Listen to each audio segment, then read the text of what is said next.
Hey there, YouTubers. Okay, here we are again, 2001 Subaru Outback. And another problem, and that is the knock sensor.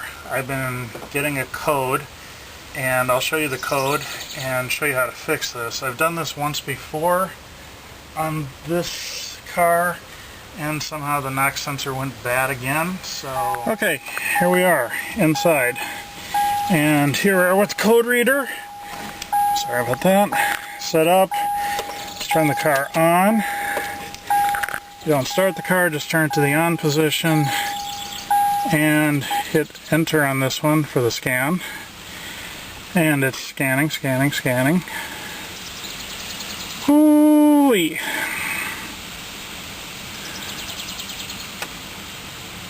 Code's found 1. That's that first line. And read code.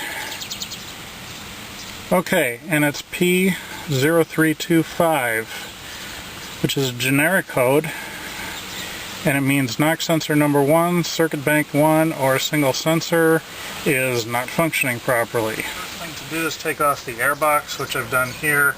It's 2 bolts, and then a few air hoses that you have to take off. Really pretty simple. There's also one sensor up front that you have to pull out, and that's it. And obviously undo the battery negative before you do anything on this. And I'm going to do that, and let's get rocking and rolling. Okay, so pretty much ready to do the swap, and it's way down here. It's really hard to see, but you'll see it when you look down there. And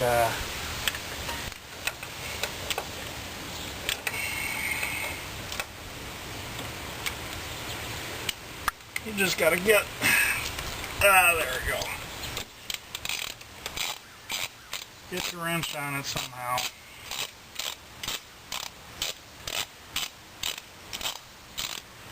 It is directly under the throttle and cruise control cables, so having a little U-joint deal is nice. There's the magic. Okay, the magic on this connector is, hopefully, let me see if you can see this. Okay, there's a tab on this side. It does nothing. This big flat side. The real tab is underneath right here, right by the wires that go to the engine side of it. And you just push down, push that tab towards the wires right here, and then this thing comes apart. So the tab is right on this little piece right here. That was interesting. So that's that. One thing I'm going to do is just reach down in here and just kind of clean off the stud where this mounts. And then this goes on. How does this go in? There's a little beveled side on this thing, and that goes up. The flat side, big flat side goes down. And then this bolt goes through it. So now, the hard part, getting this on. So, let's see what,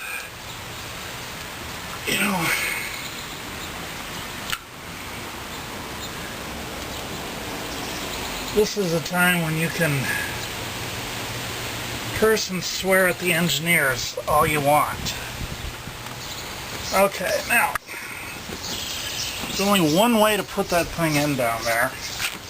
It is not convenient, I'll tell you that.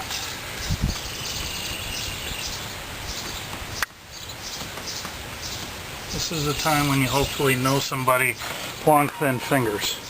Okay, I'm going to take you off and show you how this thing goes down in here.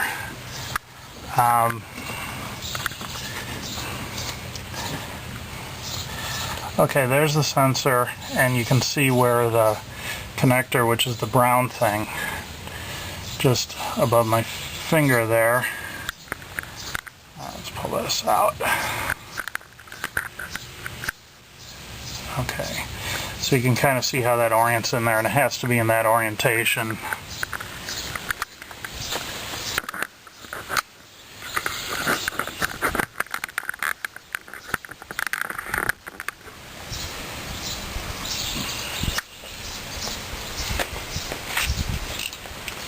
Okay, this thing should just be hand tight. It's just snug. If you reef on this thing, you'll break it. And that's another $110. So don't do that.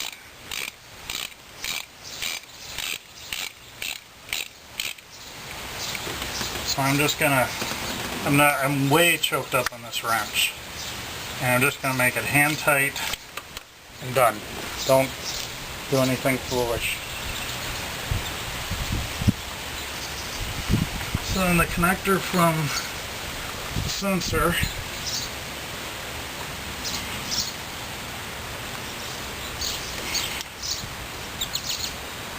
goes back through the zip tie. Keep that in position. And then the plug goes back in as before.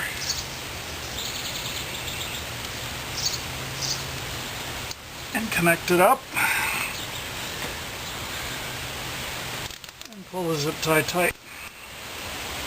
And there it is. Done. Complete, I hope. So, let's go check. Okay, so we are going to exit that. We're going to erase that code. Yep. Erasing, erase, done. Okay, so that is done.